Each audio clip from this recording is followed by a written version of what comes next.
The guest we have today needs no introduction. Let me start by saying that, over the last couple of weeks, we've all been aghast at what has happened in Afghanistan. And the old adage that those who don't remember their history are condemned to repeat it came back, I'm sure, to each one of us as we saw the Taliban take over Afghanistan once again. On the 30th of August, we had the last American fly out of Afghanistan, Kabul. And it really raises so many questions. Well, what went wrong? How come we didn't learn lessons from the past? And third, and most importantly, what happens next? How is this going to unravel, given that the Taliban is not only resurgent, but it has come back with all the weaponry that has been left behind? Well, William Dalrymple needs no introduction, so I'm not even going there. But among all his great books... that's a good thing or a bad thing? It's a great thing, William. Don't fish for compliments. But among all his books, The Return of a King was really one of the most authoritative works on Afghanistan. It was published in 2014.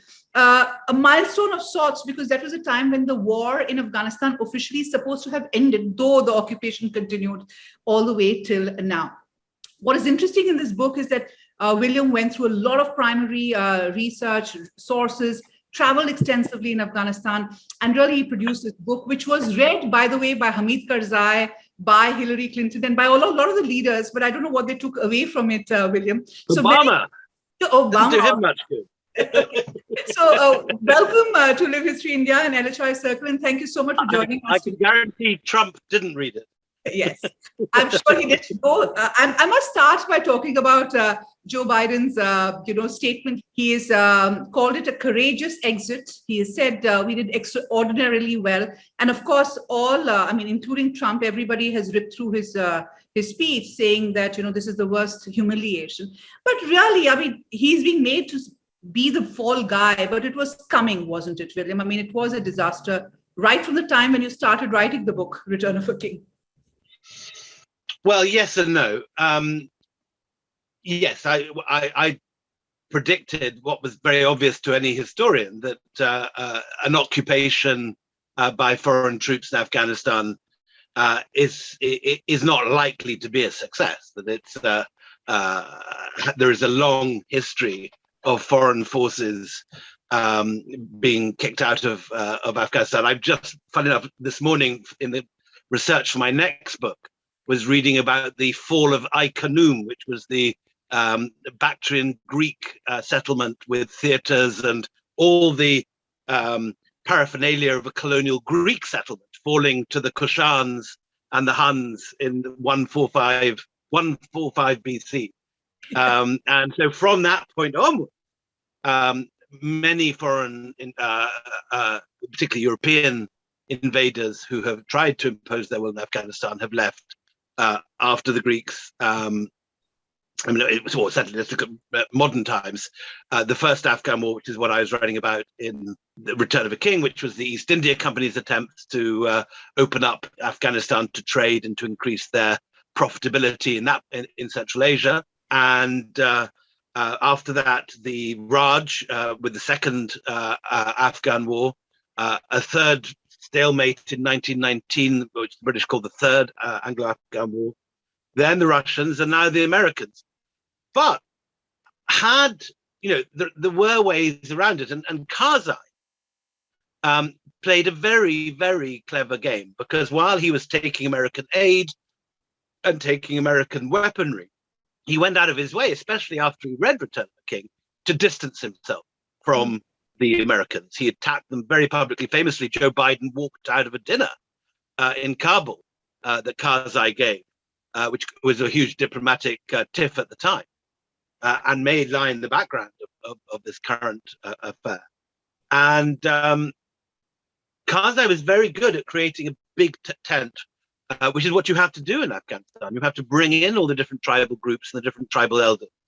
And I saw myself how he would greet these very old men coming in from some distant corner of the country with 4 or 5 of their tribesmen or clansmen, and he would touch their feet and invite them in and sit down on a carpet with them and be enormously welcoming. But Ashraf Ghani who was his successor, also a very clever friend, clever man, and someone who helped me enormously research this book. Many of the primary sources that I used were first pointed out to me by Ashraf Ghani. Ghani was always the kind of Columbia professor. He was very westernized. He didn't suffer fools gladly. He had a very short temper. He famously threw an ashtray at one female journalist at his first press conference. When these tribal leaders came in, he would say, "You've got 10 minutes." Now, that's not the way you speak to, the leader of the Achakzai coming in from Uruzgan or Wardak or somewhere, when he's just trekked across the country and risked his life through Taliban checkpoints and things to come and see you. And he also had this habit, which many people have described to me very disconcertingly, of doing that Western thing of taking his shoes off and putting his feet up during audiences and pointing his feet towards someone, which is in India, as in Afghanistan, as in Iran or the Arab world, is an insulting thing to do. If you point the soles of your feet at someone, that's like telling them to piss off. And he would do this. He had this stool that was carried around wherever he was sitting. When he was sitting, he had a favorite chinar tree outside the Arg in Kabul where he used to sit, and he had it brought down. And then if you saw him in the evening, he had it upstairs. And all these things cumulatively meant that he was perceived very strongly as the West man. He talked with an American accent, and he hadn't really lived in Afghanistan as an adult for a long time until 2001. He'd been largely in New York and Washington. And as a result, as we've seen, no one really was prepared to die for it. Everyone in the end came to an accommodation with the Taliban, even though they may not like the Taliban. Rather ironical, given that he was an anthropologist by training, and one would think he would have some sense. But tell me, I mean, you have, when you draw parallels between what happened in the First Anglo-Afghan War and what happened during Karzai's time, you drew some fantastic parallels also in the kind of tribal equations that persist even today. So both, Karzai and Ghani are actually of the Sadozai tribe, which you point out. No, not Ghani. Okay. So Karzai and Mullah Omar was from the rival camp. So tell us how the clan equations have panned out, because you had the great game also where the European powers stirred the pot, so to say, quite effectively. And it's really been an area of conflict, of diverse interest groups coming and pulling and pushing apart. So it's really a crucible of a lot of violence, and naturally so, because of what has happened over there over the last 150, 170 years, like you put it. Now, how much of that stands today as the Taliban comes in? How is this Taliban different from the last time the Taliban marched in? What are your fears right now? So several questions there. That's an elevator question. So let me take them one by one. First of all, the tribal question. Yes, that Karzai is the chief of the Popelzai tribe and is the great-great-grandson or great-great-great-grandson of Shah Shuja-ul-Mulk, who was the Sadozai monarch who was expelled from Afghanistan, who the British brought back as their puppet in 1839. So, in other words, we put the same guy on twice, once in the Victorian period, once with the Americans in 2001. The leading tribe during the retreat from Kabul who massacred the British on their way south from Kabul in the passes were the Ghilzai. Now, the Ghilzai are the opposite end of the social scale in Afghanistan. If the Popelzai and the Sadozai are the grand monarchs and the landlords and the aristocrats, the Ghilzai are the dispossessed, the nomads, the herdsmen, the day laborers. And just as it was the Ghilzai who massacred the British in the passes in January 1842, so the Ghilzai are the foot soldiers of the Taliban, and Mullah Omar is a Hotaki Ghilzai, and who are the famously puritanical. Now, for Indians, it's very interesting because the Hotaki Ghilzai were strong allies of Aurangzeb, who had this very hardline brand of Islam, and he allied against the decadent Persians in his period, and the Ghilzai. So imagine, they are the kind of guys that Aurangzeb loved to get on with. So in 1842, again, they are the guys who bring down the British, very conservative, rural, do not like outsiders. They do the massacres in 1842. Today, they are the puritanical, conservative, rural laborers who make up the foot soldiers of the Taliban. So the first question about tribal cleavages, what we see, and what, if you watch an Indian chat show, you see this being discussed as in a sense, Western liberal democracy and feminism versus medieval barbarism. But beneath that veneer lies an ancient tribal cleavage that's been there for 300 years. And one of the things that the Americans effectively did in 2001 was they put the landlords back on top, just like, for example, in South India, you've had an anti-Brahmin movement for growing for a long time, and you've seen a rise of other castes, and the Brahmins sometimes moved out and got off to Bangalore or wherever. So the Duranis and the Sadhuzais have basically been kicked out by the Ghilzai. And when the Americans came back, you had the reversal. You had the aristocrats and the landlords put back in charge. And this causing an inevitable social conflict. So I'm not saying this is the whole story, but just like caste is still a very important force in India, though largely invisible to outsiders, nonetheless, every Indian from a name and everything else will soon be able to sniff out somebody's caste, and it will matter in electoral politics and so on. So in Afghanistan, tribal politics is still, it doesn't, like caste, it's less important in the towns, but it's still important in the villages and the rural hinterland. So it's that sort of thing which, if you're coming from outside and don't know the country, you don't see. And you don't understand, in a sense, the subtext that's existing beneath the obvious headlines. The second question you asked was, looking forward, what now? And are the Taliban, are Taliban 2.0 different from Taliban 1.0? Well, the first thing to say is it's very difficult to make any predictions because it's only now 10 days since the fall of Kabul. But early indications are that they are certainly better at PR and are much more savvy on the world media stage. Equally, they seem to be far more coherent as a fighting force than most commentators had given them credit for.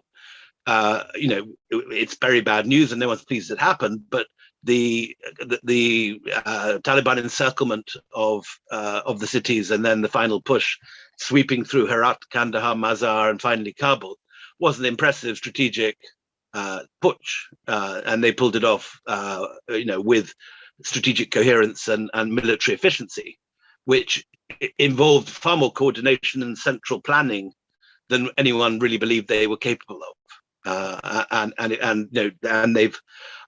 met this weekend one of the negotiators at Doha, and he said that the Taliban were much more coherent as a negotiating team with far more clear aims and unified positions among the negotiators than the government side. Right. So in that sense, the Taliban are slightly different. They're more disciplined, they're more coherent, and they're more PR savvy. Are they any less conservative? Are they any less barbaric? Will they do the public executions and so on? Early days, but the early signs are that their views are really much the same. We heard yesterday they're not going to let anyone from previous governments be part of the government. Despite their assurances, there are frequent reports of revenge killings coming more and more frequently. They've said yesterday they'll let women in government, but not very high. And I don't think anyone's holding their breath to see how very high women's appointments will go. They've let a few women presenters on private Tolo TV continue, but they've taken them off the government network. So I think they're still the rural conservatives, ultra Puritan, ultra conservatives that they always were, I think, and we'd be foolish to imagine otherwise.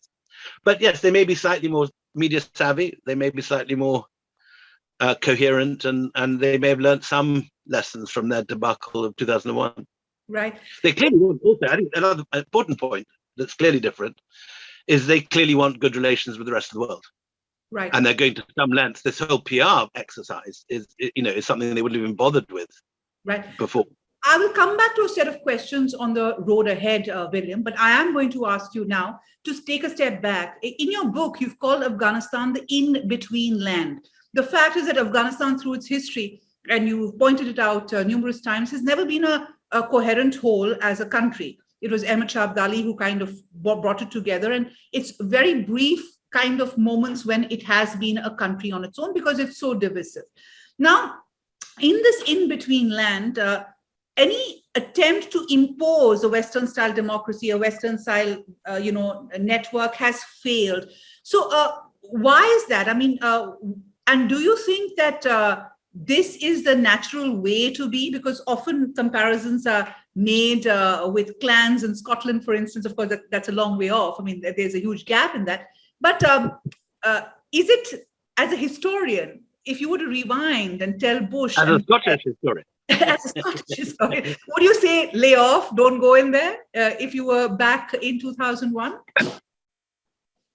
So 3 questions there. So first of all, in between lands, yes, the land that we call Afghanistan now was united first by Ahmad Shah Durrani, obviously a figure not with a very good report card from Indian historians, given that Ahmad Shah Durrani was responsible for destroying the Golden Temple, knocking down all the shrines of Mathura, and looting India not once, not twice, but 8 times in the 1750s.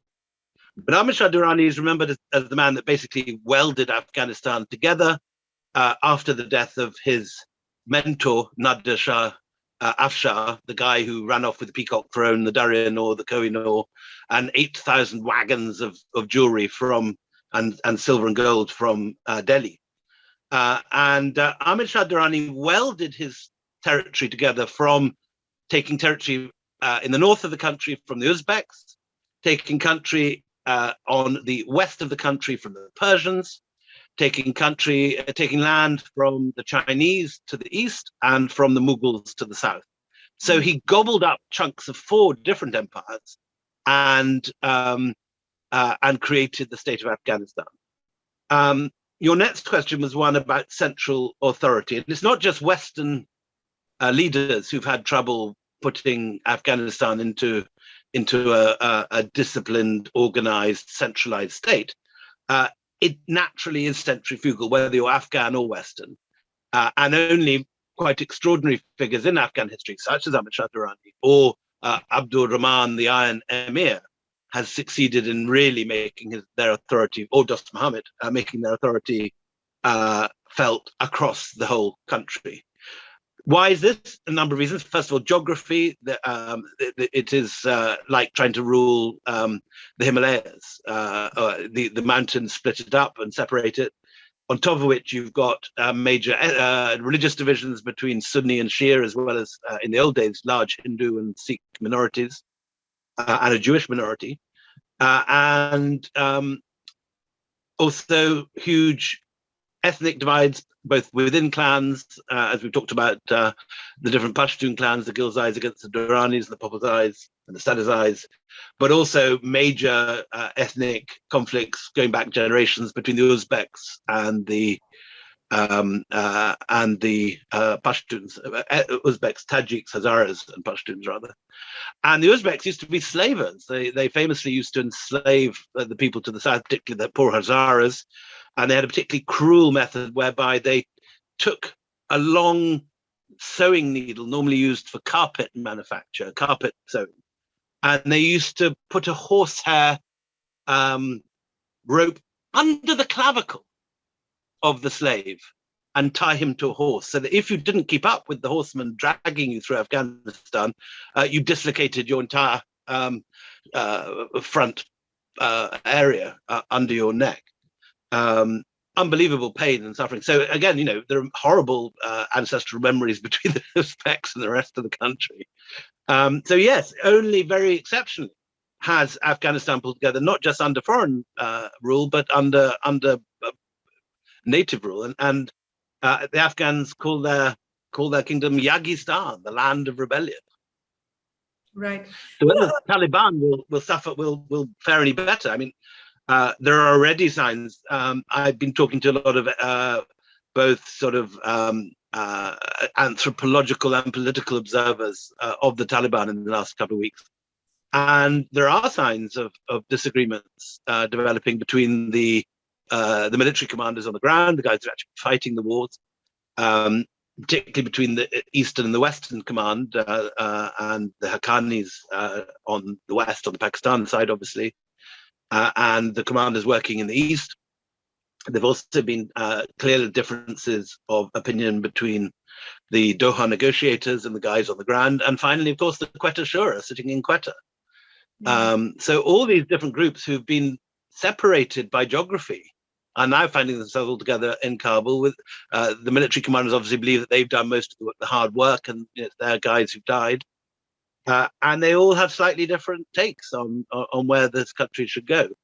So there's always the strong suspicion with Afghanistan that in the absence of a strong centralized figure, which the Taliban does not have, that you're likely to see a measure of regional autonomy and difference and separation and regionalization. Right. As an aside, I was listening to an old interview that Lee Kuan Yew gave to Charlie Rose.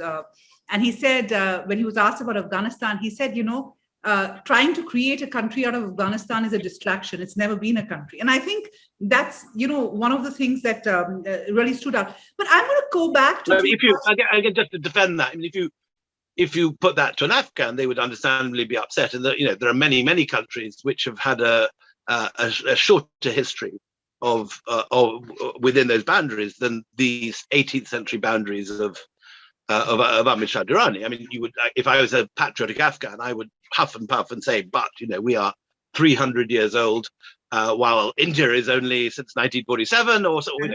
There are many, or Israel is 1948, or there are many countries much younger than Afghanistan, right. And by world standards, having your boundaries fixed 300 years ago is not a bad. Is not a recent creation. What is true, though, is as we said, that very rarely has that country pulled together coherently as a centralized state. Right.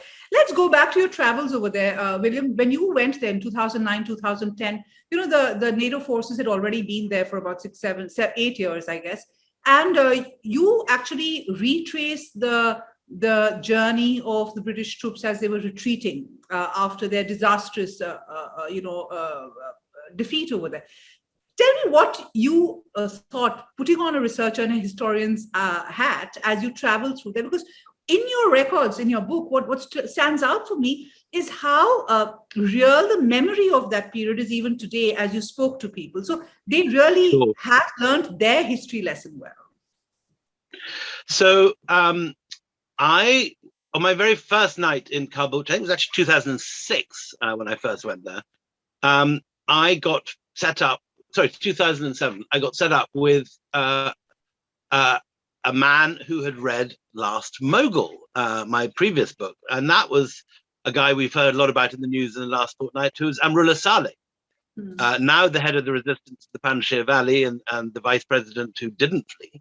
Unlike Ghani, who kept the government going in his own view in the Panjshir in exile, and he had read Last Mughal, invited me to dinner. He then was head of the NSD, the security agency, National Security Agency, and he set me up with a former Olympic wrestling champion who was a warlord with cauliflower ears that looked like he'd done many rounds in many rings over many years, and was this tough old warlord called Anwar Khan Jagdalik.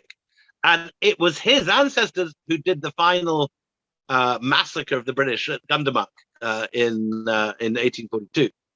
And he very sweetly took me into he hadn't been back to his land since the Taliban resurgence in the early, I suppose, 2005, 2006. And he went with me, and I went under his protection. And we traveled down these incredibly narrow valleys on these old Toyota pickups bouncing around in riverbeds and so on.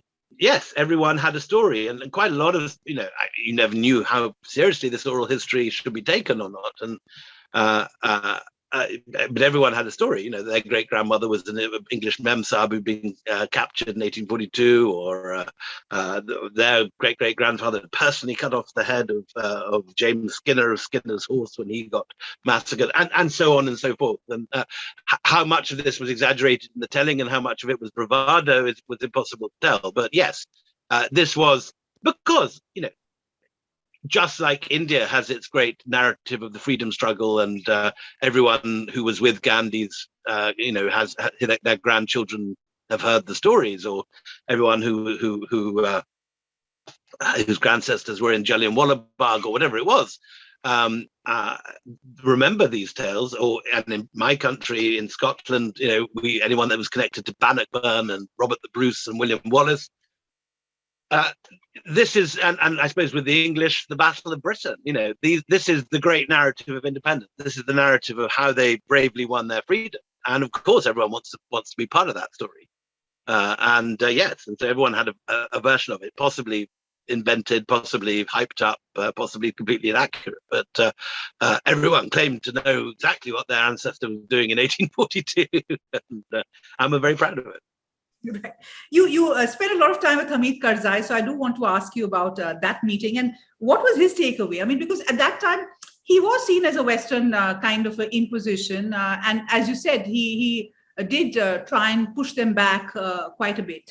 But what were the lessons that he was learning from what had happened?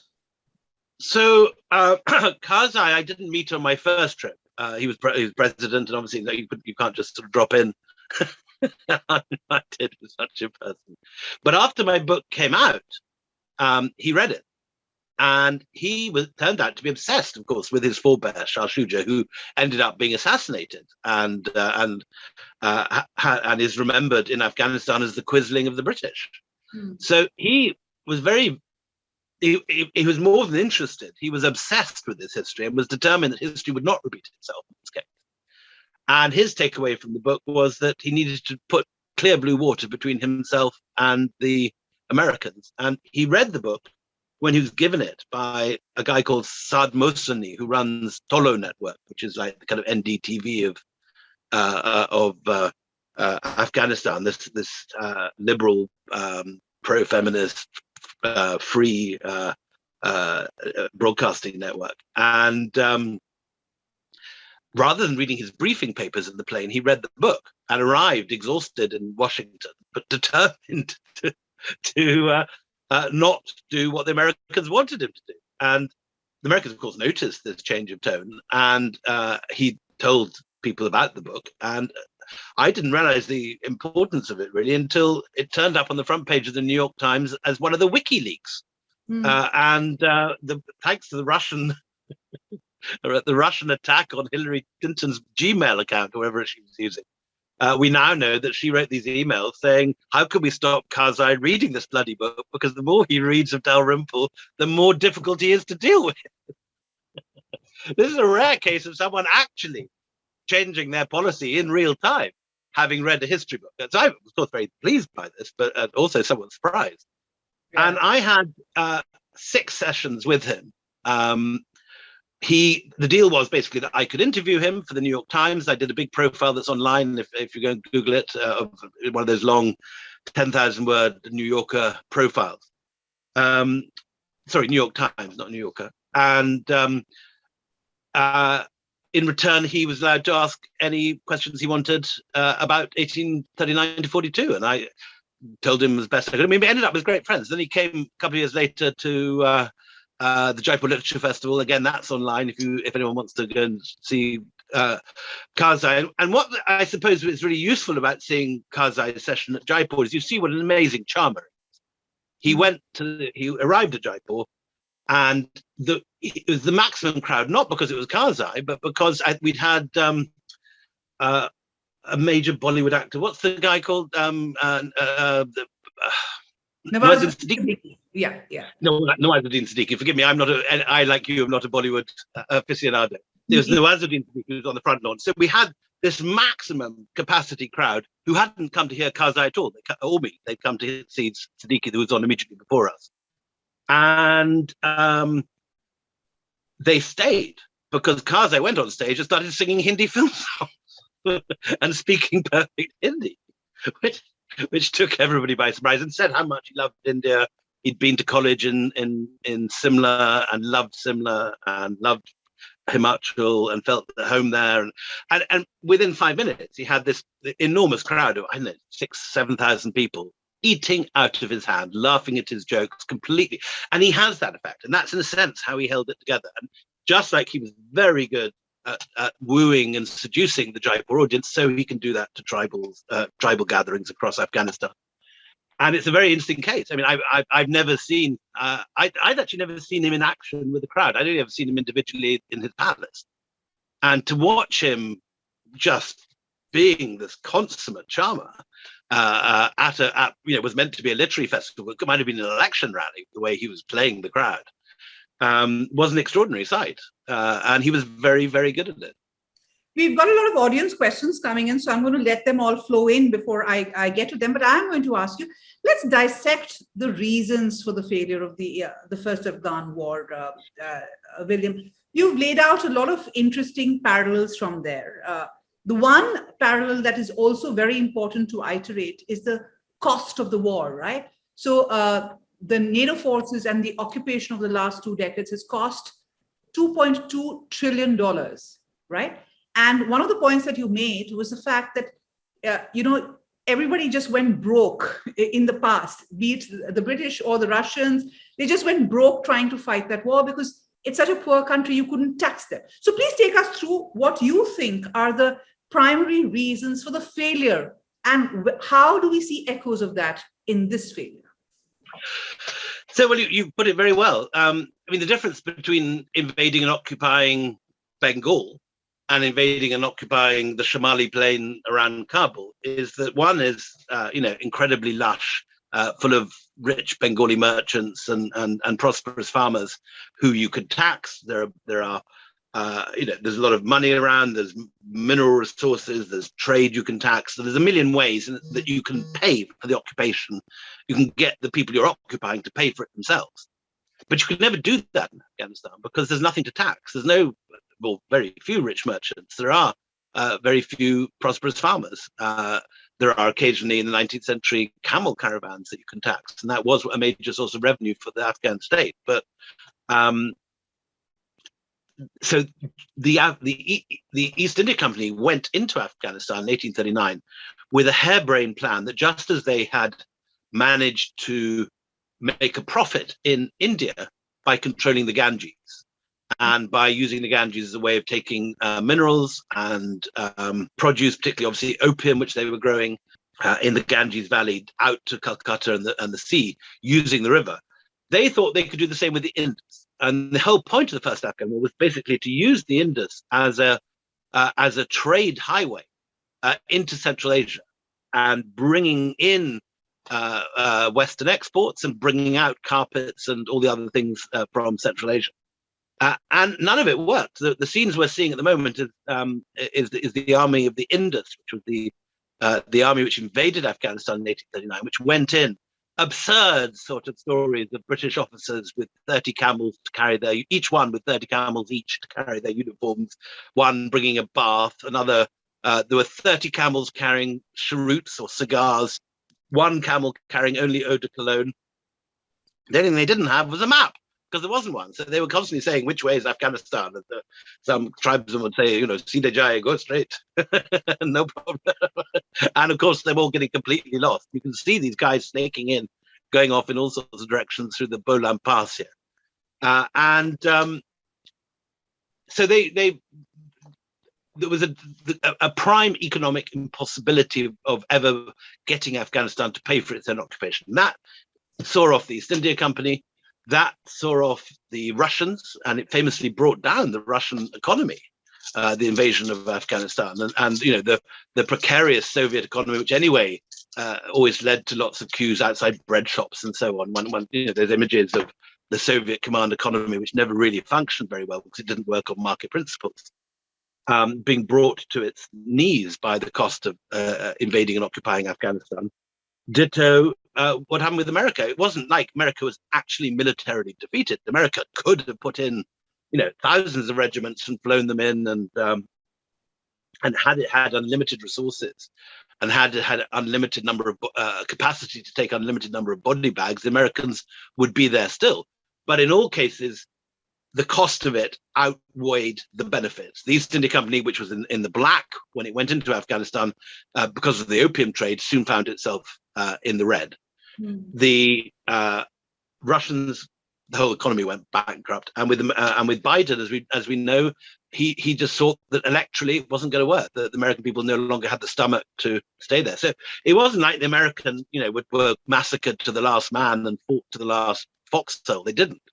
There was a political decision taken that it simply wasn't worth it for America, and they pulled out, leaving everyone who had allied with them in great danger. Right. Before we go to questions, I do want to pull out two pictures. One of William Dryden, the very famous painting of the remnants of an army, which is the last man. 18,000 soldiers went to fight the First Anglo-Afghan War. One person returned, and this was captured in this painting. And that is the last American soldier to leave Afghanistan, which is Major General Chris Donahue. You could have added two images out there. You could have added a third picture, which was the famous image of the last Russian general crossing the Friendship Bridge to Uzbekistan. Yes, absolutely. That's a miss, William. We should have done that. That's three different eras and three different, similar outcomes as far as Afghanistan is concerned. But I'm going to take some of the questions now. Tell me, there's a question from one of the attendees. How do the Afghans see the former royal family and King Zahir Shah? Are they seen as a unifying force? What is the perception? I'm always surprised at how little they seem to be bothered with them. The royal family I saw, they're back in the Ark. They live partly in Italy and partly in Kabul. And they're very what's the word? Not Anglophile, but they look very English. I mean, they're wearing old tweed jackets, the old men, and talking in posh English accents. And the Afghans don't really know who they are. I mean, to an amazing extent, the monarchy is not a subject that, you might have expected it to be a force around which the country could unify, but it never has been. And there's always this famous phrase that in Afghanistan, every man thinks he is the king, or on every hillock there stands a Khan is the Pashto version of that. So they've been around, and I say this rather posh family living in the same palace complex as Karzai and the presidential palace where Ashraf Ghani hung out. There was an annex, which I think was the old Zanana, where the royal family lived quietly, pottering around doing their thing when in summer and then disappearing back to Rome for winter. But they had no power, and they seemed to have little. It wasn't like they were pulling in the loyalty of the Afghans. So no, and oddly, I was surprised to see how unimportant they were to the equation. Nitin Dalvi has two questions. One is a question on whether anybody has ever won in Afghanistan. If so, what did they do so differently? And let's go back in history. Of course, we won't go back to the Kushanas and all of that, but in the recent... I was just about to talk about Kanishka. I will talk about Kanishka. Because I've just been reading about Kanishka, so I feel well up on it. So, yeah, for a lot of history, in the days before Amir Shah Durrani created this kingdom that has the boundaries of the modern Afghan state, for much of history, southern Afghanistan certainly was tied into the same political unit as northern India. So for most of history, Kabul and Delhi have been part of one state, which is an odd thought. When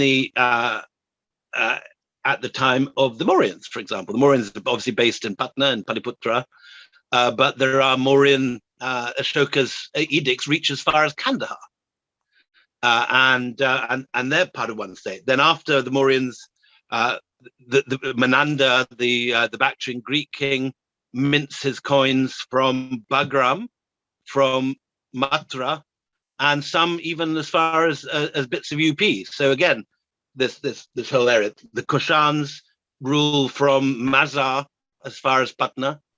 Then, of course, a lot of the Delhi Sultanate dynasties, like the Lodis are Afghans, as in the Lodi Gardens, and Babur, of course, invaded Delhi from his base in Kabul, and Humayun recaptured Delhi from his base in Kabul. And because of the modern nation state of India having its northernmost point in Kashmir, we always imagine the Mughal state to have its summer capital in Kashmir, but the other much more important summer capital was Kabul.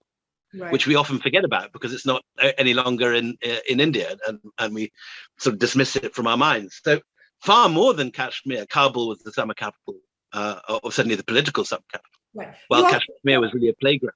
You also make a very important point about how they engaged with the tribes of Afghans or the clans of Afghans. It was not direct control. It wasn't administrative control, but it was somewhat like a buffer zone, because you do make a point that they bribed and made sure subsidies were sent out there so that they got a clean access point to go to Uzbekistan, which is where they came from. So that kind of a relationship was also important. But of course, the Indo-Greeks perhaps had the most success over there, and the Kushanas. But Nitin has another question, which is really, who is funding the Taliban now? Because it's as I said, the pot has been stirred. Lots of interests have come in over there, so we really don't know. But the fact is that for 20 years they have survived and they have come back. They look like a ragtag kind of army, but they do have weaponry, and now they have even more advanced weaponry with what the Americans have left behind. So yeah, several questions there. So who's paying them? So I differ from quite a lot of Indian commentators here. That there is a school of thought in Delhi that the Taliban is a Pakistani, is basically the Pakistani army in disguise, or in tribal outfits. That to me is a simplification. The Taliban definitely have deep Afghan roots. They have Afghan personnel. Equally, it's totally verified and beyond any doubt that the Pakistanis have trained, paid, sheltered, and moved around the Taliban. It's not their only source of funds, though. There are funds that come from the opium harvest, which they have made a lot of use of, and it's big money. And the Taliban, who banned the opium harvest during their rule, exploited it as a source of finance during their period of resistance, and who knows what the next stage will be.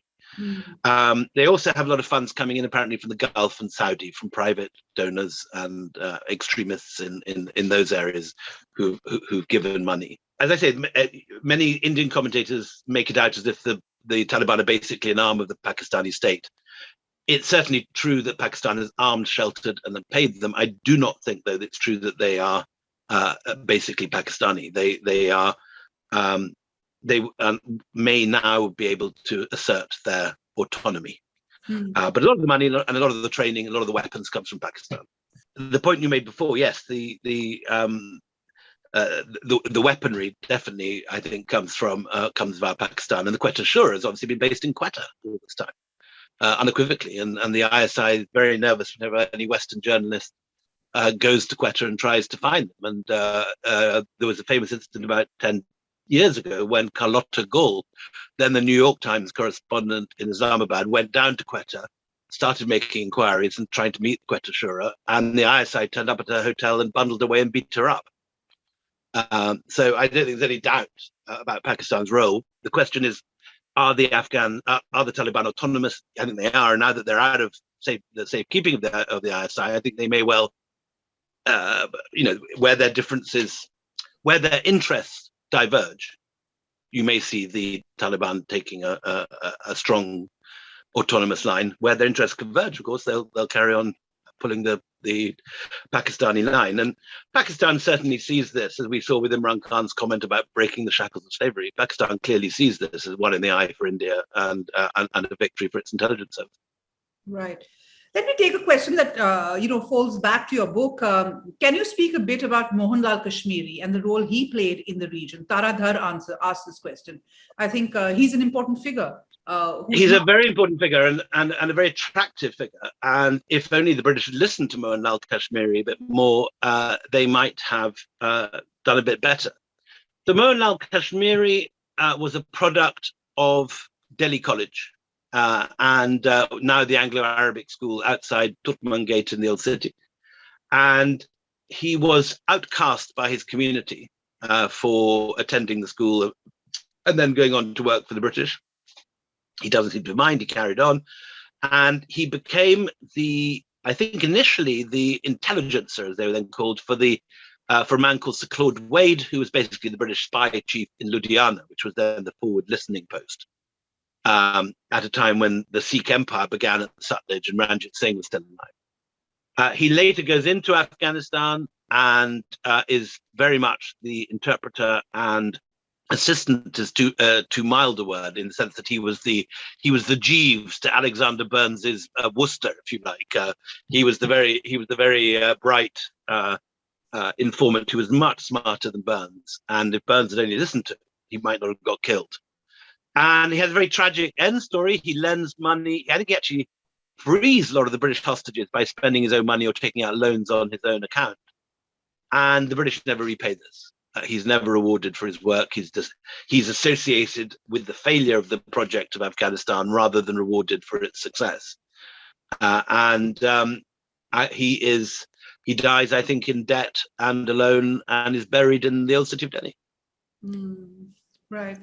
There are two other questions which I'm going to club together. Tanal Kilachand has an interesting question, and I'm going to add a layer to it. He says, and the point that Lee Kuan Yew made, that Afghanistan's history for over 2,000 years is nothing but organized chaos. Why should any nation bother about Afghanistan and retrieve it from chaos? Let it sort itself out. But let me go back to the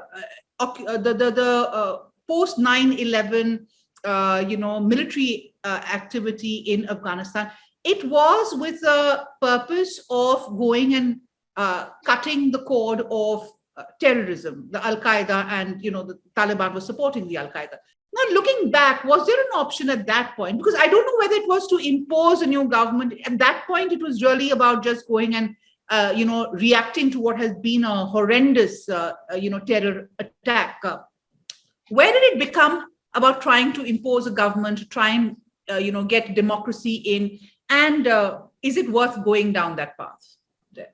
So, two different questions there. First of all, Mr. Kilajand's question about organized chaos. Not true.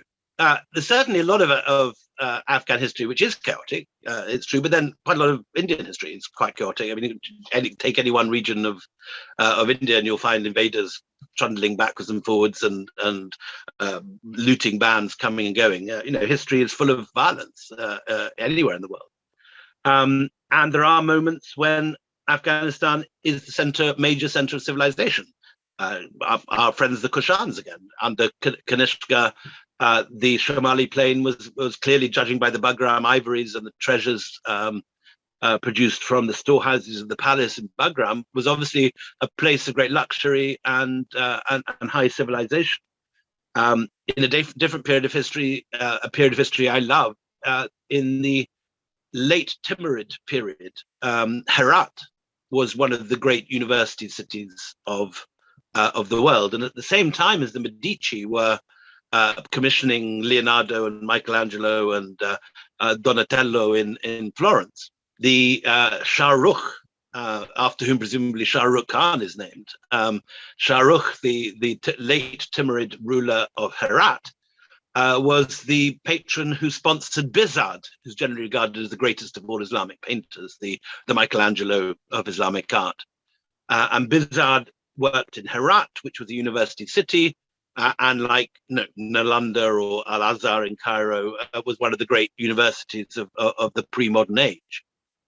So it's with all respect to Mr. Kilajand, it's not true that Afghanistan has always been organized chaos. There have been moments when it's been very much a center of civilization. And one of the things that's interesting about the First Afghan War is that it's the beginning of the period when Afghanistan moves from being that very civilized late Timurid center of learning and art to the chaotic, impoverished place that it becomes by the early 20th century. There's the big difference is the end of the caravan routes and so on from Central Asia as the Russians move south. So there's a very good economic reason why Afghanistan loses its place as a major crossroads of trade and becomes a sort of isolated citadel. The second question about after 9/11, was there another way? Yes, there was, I think. I think there's no question that the Taliban needed to be taken down because of their association with bin Laden. And bin Laden needed to be hunted down after 9/11, and there was nothing going to stop the Americans doing that. The mistake was to get caught up in Afghanistan in this, what the Americans came to call the forever war, in the end 20 years long. And for the Afghan government that they installed, which was initially very, very popular, to be perceived as the puppet government of the Americans. Had the Americans got rid of the Taliban, installed Karzai, given him weaponry, given him support, but pulled out and kept American troops out of Afghanistan, we might have seen a very different result, and we would not be where we are today. Right. Of course, Lewis has a question on the linkages between India and Afghanistan. They were there. Of course, large parts of what we know as Afghanistan, Kabul included, were part of, very much part of the Mughal Empire. The Kushanas had an empire that straddled that region and went up to Mathura. Mathura was their other capital. So there is a very close linkage between these two countries. But tell me, William, you did allude to the fact that the Taliban, there are differences within them too. I mean, at the end of the day, they are coming from the same stock of clans. And one of the movements that we have is the independent nation for the Pakhtuns, the Pashtuns, so to say. How is this Taliban different from the last Taliban? And will the Taliban be able to remain a kind of a unifying or at least a cohesive force on its own? Or do you see that also splintering? So I just remembered I have in my desk here in London something that will interest your listeners. I actually have a coin of Kanishka. Oh, wow. Sitting here. And why is the coin, sorry, it's not Kanishka, it's Vima Kadvasis, and just a generation before. And why is it interesting? Because it contains the very first image of Shiva and Nandi to survive from antiquity. There's possibly the image on the Indus Valley seals that are sometimes taken to be a proto-Shiva of the yogi with the beasts around him. Could be, may not be, no one's really sure. But this unquestionably is Shiva because he's with Nandi and he's got a trident. And Vima, the Kushan ruler, has a Vedic fire that he's putting his hand towards, and he's got a trident. So this is the first Shaivite coin in history. Where is it minted? In Kabul and Bagram.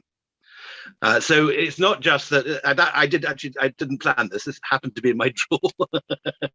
But there is a concrete example of how strongly linked Afghan and Indian culture. We don't associate Lord Shiva with Afghanistan at all now, because in a sense, the shrinking of the perception of India to the modern nation state. We forget that Lord Shiva was considered to be the Lord of the Mountains and was worshipped way into what's now Afghanistan. One of the interesting little things that happened in Return of a King in my research is that when the retreat takes place in 1842, some of the sadhus find themselves, they leave they are saved by the fact they leave the route of the retreat, climb up a mountain, come down another valley, the far side, where they find a party of Indian sadhus who've been on pilgrimage to Hindu holy sites in Afghanistan.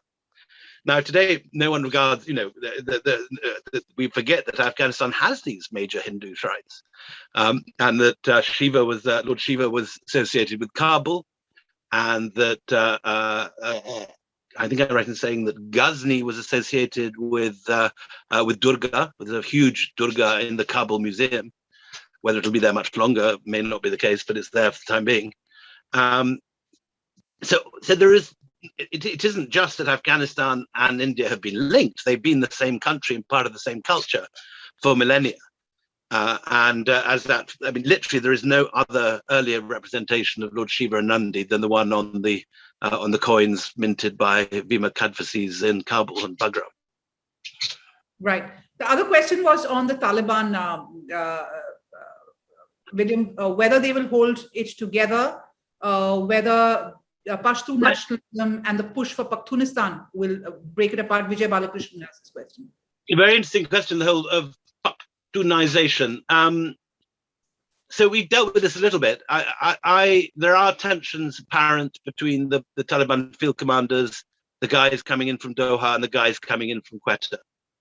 It's far too early to say whether we will see a strong centralized state or a weak, vociferous state with strong regionalization, or whether the whole thing will burst into a civil war of some sort sooner or later with different warlords fighting each other. It is just too early to say. We can't say.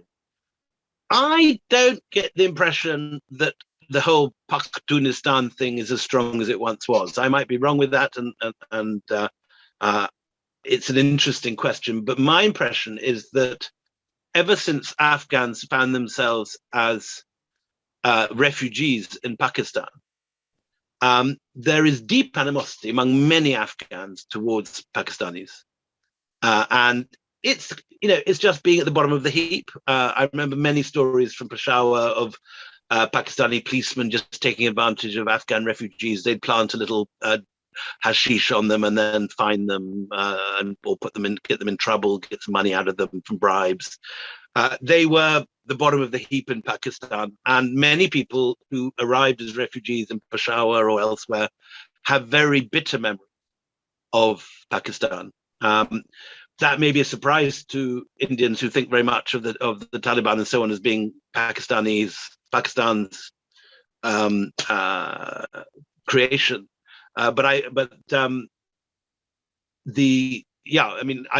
Almost all Afghans of both government and Taliban I've ever talked to have very mixed feelings at best about Pakistan. So I would be surprised if, in the many kinds of fission and collapse that we could see in a breakup of the existing Afghan state, I would be surprised if it does so on the lines that would lead to the growth of a Pakhtun state. It's one of those things like Khalistan, which sort of reared its head for a while, and you hear very few people talk about Khalistan now outside the Canadian diaspora.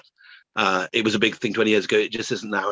And my impression, may be wrong, is that Pakhtunistan is a similar thing that was once a big deal, but isn't really now. Mm. Right. In your book, the last line is pretty ominous, William, because you quoted somebody as saying that these are the last days of the Americans. Next, it will be China. Of course, it was in 2014. The Americans stayed on until 2021. But the real fear is how China sees this area, because, the thing is that it is very strategically located, right? The reason empires vied with each other for control of different parts of Afghanistan is because it was this in-between land. It continues to be very strategic. And of course, with all their Obor plans and the one belt, one road and the reviving of the Silk Route, etc., it's crucial for China. We know China has been making inroads. They've already, started engagement with the Taliban. How do you see this panning out? If it was Russia and Britain during the Great Game, it was the Mughals and the Safavids earlier. Is it going to be China in this phase? Yeah, I'm very sorry to say it, but I think that last line, I've got it in front of me now. Here it is. The last line of the book says, this is written in 2013. These are the last days of the Americans, said the other elder. Next, it will be China. And that prophecy, I'm afraid, is taking place before our eyes. It gives me no pleasure to say that, but it does seem to be the case. The Chinese have been talking to the Taliban for 10 years now. When I was last in Shanghai, bizarrely, I actually bumped into an Afghan delegation in a hotel. And that was with American. I bumped into an American friend who was part of the American part of that negotiation. So we know that this was the commentator and historian Barney Rubin, who's been to the geopolitics festival. I saw him across the hotel lobby in Shanghai, and he was there talking with the Chinese and the Afghans then, and that was 2014, maybe 15. Yes, so the Chinese have already opened links. Obviously, China's got a difficult game here because they're terrified of the Uyghurs and Uyghur terrorism, and we've seen massive oppression of the Uyghurs in China, and concentration camps and all sorts of stories of oppression and a police state in Xinjiang, because the Chinese are so frightened of Uyghur extremism. They are not natural allies of the Taliban, and yet Chinese diplomacy seems to be very effective and based on economics, and they have already drawn up extensive trade deals and mineral deals with the Taliban. There was a famous picture in the newspapers about 3 weeks ago of a Taliban delegation in Beijing being greeted by high officials, and 2 days ago, a Taliban spokesman went on government TV in Afghanistan and announced eternal friendship with China. So I think this is a very dangerous moment for Indian diplomacy. I'm sure there will be many anxious meetings taking place in the MEA because the old government was very close to India, and people like Karzai absolutely loved India and felt very personally connected with India. Obviously, this is unlikely to be so with the Taliban, and the Taliban now have got strong alliances with Pakistan, Iran, and China.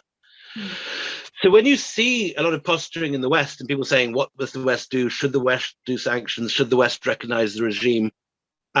In a way, it's becoming less and less important, because anything that the West can give, China can also give. They can give trade, they can give aid, they can give food. And the fear is that if the West does put on sanctions or refuses to recognize the Taliban government, that this will just give China a trump card and an ace with which to play its games with Taliban. Already we've seen the Chinese announce that they're reopening their copper mine at Mezainak, which is this amazing site which I've been to in Logar province, which has the largest Silk Road city discovered by archaeology in recent time. There's serious threat that city being destroyed because of those mines. Correct. And that city, that Silk Road city, was always built around the copper deposit. It was exploited. The Buddhists, for all their otherworldliness, knew how to control trade routes and use trade. And clearly the copper mine was part of that Buddhist settlement. And now the danger is that although the city is maybe 1/4 excavated, that much will be lost when full-scale open cast copper mining takes place, I think, soon. So yes, I mean, there's no nice way of looking at what's happened over the last fortnight. America, Britain, NATO, and India have all been caught on the back foot and lost a major ally, and the winners are Pakistan, China, and Islamist networks and terrorist supporters around the globe. This is not a happy moment in world diplomacy at all. And I was listening to the Joe Biden speech last evening, and he talked about the courageous exit from of American troops and blamed the crisis on the capitulation of the government and the army, the Afghan army, which is, I think, something that will come back to haunt him in the future. But I want to ask you, well, he would, wouldn't he? Is the only response to that.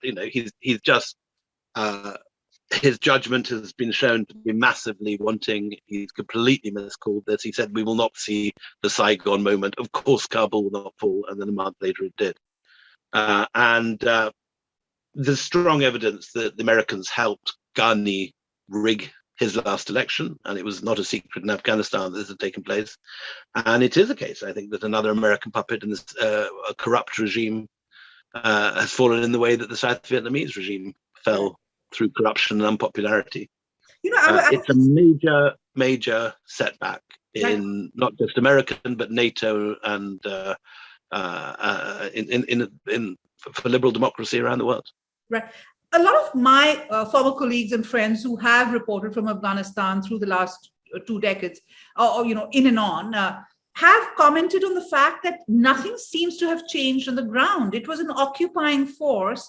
The trillions of dollars that were put in there didn't seem to have had any kind of an impact on infrastructure, on industry, on jobs, on any of the things. Do you think the priorities with which the NATO forces went in and stayed on, and the fact that the government in Afghanistan, both Karzai and Ghani, failed to kind of, bring back the situation from a near-war battleground to something more, is also one of the reasons the country fell so quickly back to the Taliban? So, yeah, I mean, basically, you're right that you arrived at Kabul airport, and here was the capital of a country which had just received $3 trillion in aid. And where were the roads? Where were the streetlights? Where were the tarmac? It was like arriving in, the worst, most grotty bits of Bihar 30 years ago. It was just like a place that no one spent any money in, and everyone had run off with the public funds from time immemorial. And I saw figures, I don't know how reliable they are, that 97% of American aid ended up back in the hands of American contractors. Yeah, there was the plus side is the one thing one did see every morning, and it was very striking. Is the same thing one sees in so many parts of India. You could drive around early in the morning. What do you see? Hundreds of kids going to school, and particularly women with headscarves on, all heading off with beautifully laundered salwar kameez, ironed and pressed, heading off to school every morning, and that was new. And so what you now have is that whole class who learned to read and write, particularly the women who went to universities, who don't. I mean, Herat University was apparently 70% female. It's those people that have been fleeing in the last week. It's those people whose lives are now going to be severely curtailed and whose lives are largely wrecked now. So some things have changed. There's a lot of education now. There's a lot of, you go around the central part of Kabul and it's like defense colony in the sense that everyone's got a satellite dish, everyone's got a Samsung or a Apple phone. There's a whole middle class there that didn't exist in 2001 with a house like you'd find anywhere in middle class India. But those people, are not hanging around long under the Taliban. They'll be back to where, if many of them have families elsewhere. I met someone this weekend, for example, who family were from Mazar. She had gone back to Kabul working in a media company for the last 2-3 years. Now has left again. So there's going to be a lot of that. Right. One of the things that always stands out for me is that, and as a journalist, of course, I mean, not saying that economists are not important. They're very important in the scheme of things. But I think advisory boards and government policy think tanks should have more historians.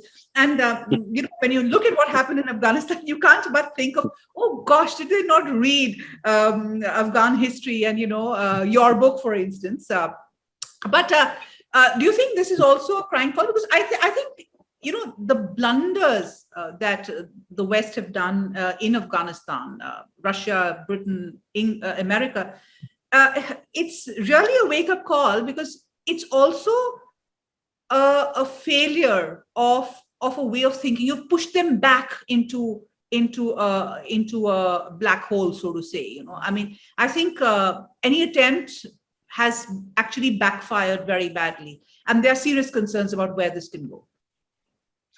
I mean, I think there are elements of what's just happened in the last week that can bear, a strong comparison with what happened in Iran in 1979.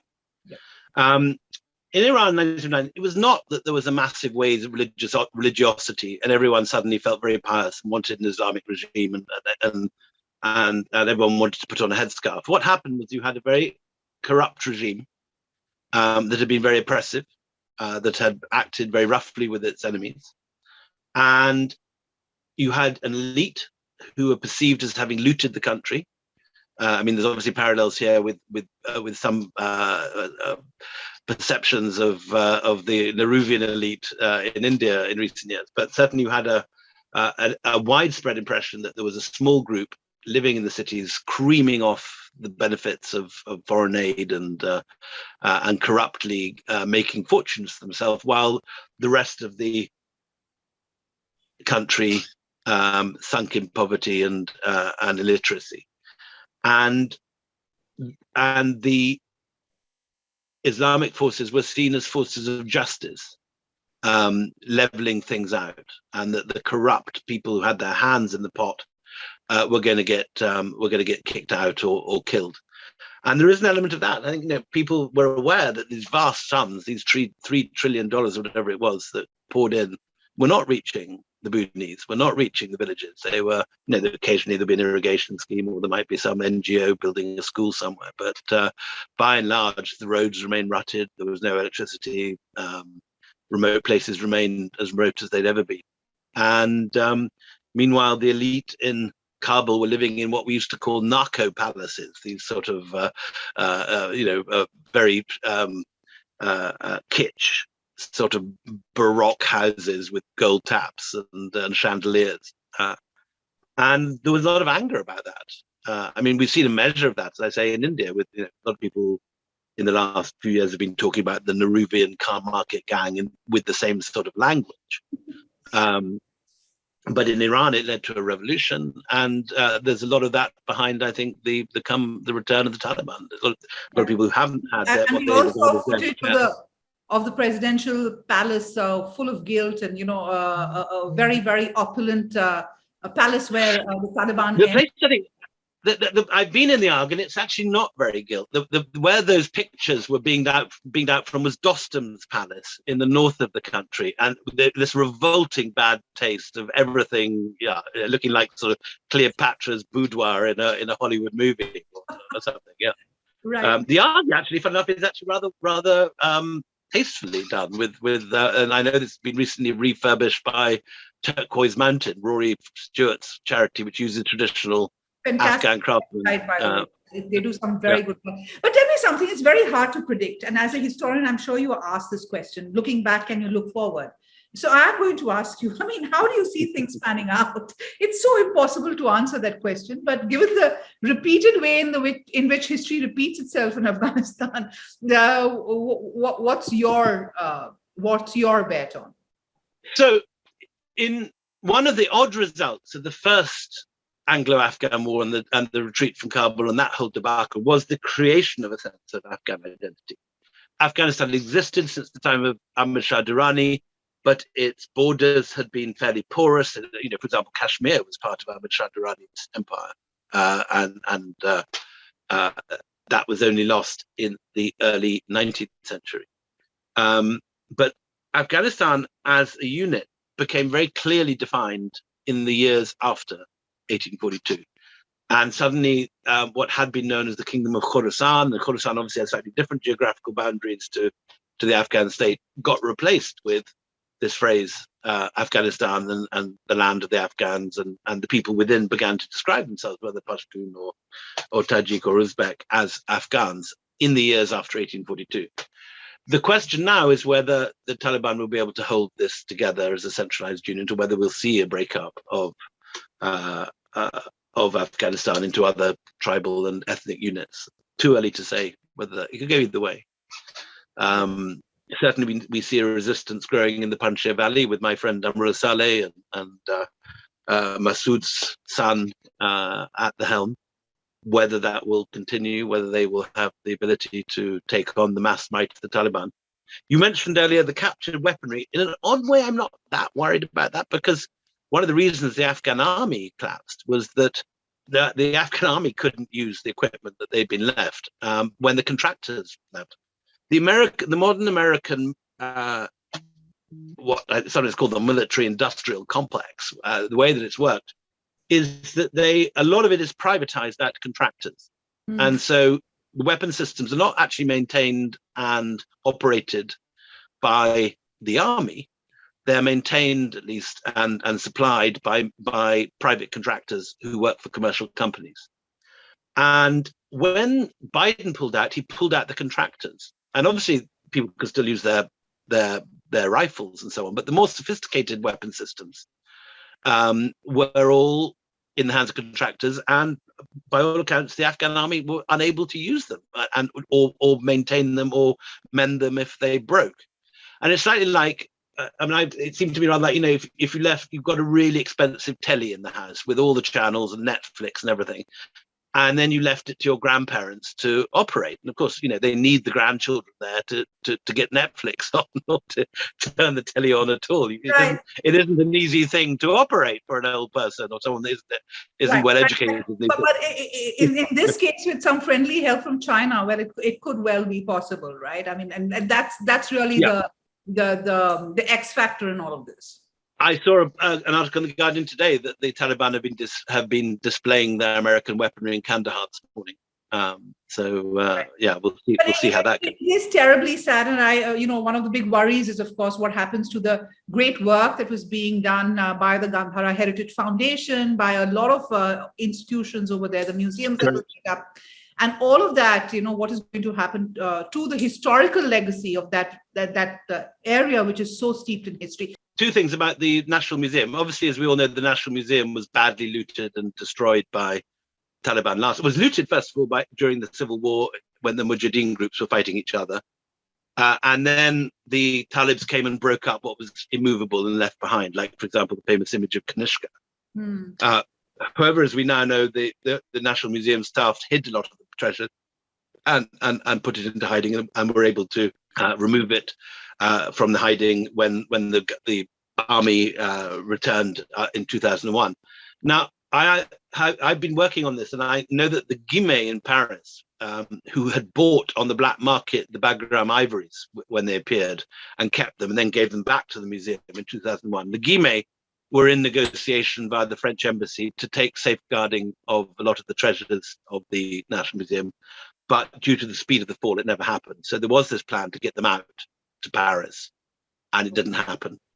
However, I've seen this morning on the internet, the National Museum of Afghanistan, believe it or not, has a Facebook page, which you can subscribe to. And the National Museum website this morning said that the Taliban had offered their protection to the museum, whatever that may mean. And that the museum said that they managed to survive the period of transition without any looting. And thanked the authorities of the Islamic Emirate, as they call them, for safeguarding the museum. So far, so good. Again, we still have a Taliban who want to be seen as being different from what they were before. Right. And one of the ways this has been shown. That comes through too because of the conversations that they're having in Doha. They're trying to get recognition from various governments. So let's hope, fingers crossed. But I can't help but comment, a last comment, William, on the lovely Kushana era coin on your desk. So the next book I know and next work is on the spread of faith and the larger, not subcontinent, but across Southeast Asia. So do tell us something about it. And we'd love to, of course, have you back on LHI Circle to talk about that. But I have sure one other pulling out something. Little treasure which I keep on my desk for good luck, which is a coin of Chandragupta Maurya. Wow. Which has on the back the Lakshmi. The earliest image of Lakshmi, exactly. Yes. This is the first, well done, you know it, yeah. This is the first image of Lakshmi, which is one of my most treasured possessions. This year, yeah, so I'm writing very much about this world now. And it's the story of the diffusion of Indian culture over Asia. This is something I've been writing about for 20, 30 years, but my main focus has always been on the 18th century. Now I've got that company quartet out of the way. It's a box set. You can buy it in Bari Sons or off Amazon or wherever. It's there and done now. And I'm going back in a sense to what was my first love, which is that early period of Janta, the Kushans, the Guptas, the Mauryas.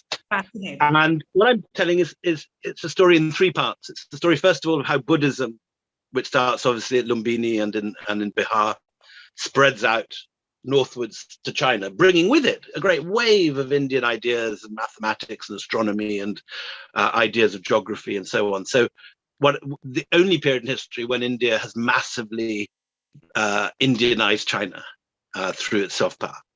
Part two is the story of Sanskrit and Hinduism going down to Southeast Asia. So that whole story of why you have the churning of the oceans and the largest Hindu temple of the world, not in India, but in Angkor Wat in Cambodia. Why place names as far apart as Kandahar, Gandhara, and Singapore, Singapura, are Sanskrit. So that's part two.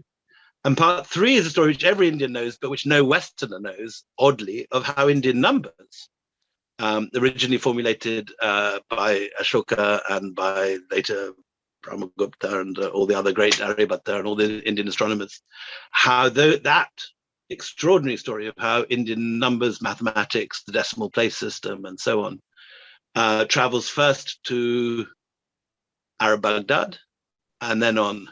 And this is, I think, in a sense, the bit of the story I'm most looking forward to tell, because while every Indian knows it, no one else knows. Because it's known in the West as Arabic numbers, so everyone assumes it's an Arabic invention, when of course it isn't. And there's these extraordinary figures who are responsible for this, which is an amazing story. Again, virtually no one knows, not even most Indians, who are the Barma kids. Now, these guys are the hereditary pramukhs. Their name means pramukh is the Arabization. Sorry, Barma kid is the Arabization of pramukh, Sanskrit word. And these guys were the hereditary abbots of the monastery of Balkh in Afghanistan, to bring us back to Afghanistan. And Naubaha, which is visited by Huansang and was the northern counterpart of Nalanda as a great Buddhist center of learning. These guys convert to Islam, and one of their members, who's been studying mathematics in Srinagar in Kashmir, gets sent as a hostage to the Middle East, where the Umayyads put him into Rasafa with lots of other princely hostages who are kept for to guarantee the good behavior of their parents in the periphery. And he makes friends with Al-Mansur, who leads the Abbasid revolution and founds Baghdad in the 9th century. So you have 4 generations of these Barmakids who are ethnic, I suppose, Central Asians, but culturally Sanskritized, and Buddhist, hereditary Buddhists originally before they convert to Islam, who bring Sanskrit learning, Sanskrit astronomy, Sanskrit medical and mathematical knowledge to Baghdad. And then it spreads out over the whole Islamic world. How does it get to Europe? Story again, few people know. A young guy from Pisa in the 12th century, his father runs the Pisan customs house in Algeria. Pisa and Genoa and Venice have these trading networks across the Mediterranean. This kid happens to be brought up in what's now Algeria. And he grows up naturally going to a local school, learning Arabic numbers, learning Arabic mathematics, or rather the mathematics of India, as he calls them in his book, The Liber Abaci, that he writes when he returns to Pisa. And this guy is none other than Fibonacci, Leonardo Fibonacci. And he is the one who brings Indian numbers from the Arab world to Europe. And it's when it's taken up by the brilliant Frederick II, the emperor, then based in Palermo, that Europe begins to using the numbers which have their first appearance on Ashoka columns. It's just mind-blowing, the work that you're doing, William, and we must have you back. But I'm so tempted to read what a reviewer from The Economist said about the book, The Return of a King. He said Dalrymple probably is the best-known British historian of India, and he's written 8 acclaimed books on a wide variety of subjects. But this is the book that he was born to write. I disagree with that, William. I love all your books, and I'm sure there are many, many more books that you will write, which I will love, and you were meant to do each one of them. So many thanks for joining us today. Thank you very much. I really enjoyed it, and I hope to see a lot more of you on LHI. And I think a lesson in history is much needed, and I wish more people had adhered to it before, rather than let history repeat itself. Many thanks. And thank you so much. And many thanks to all our participants for joining us.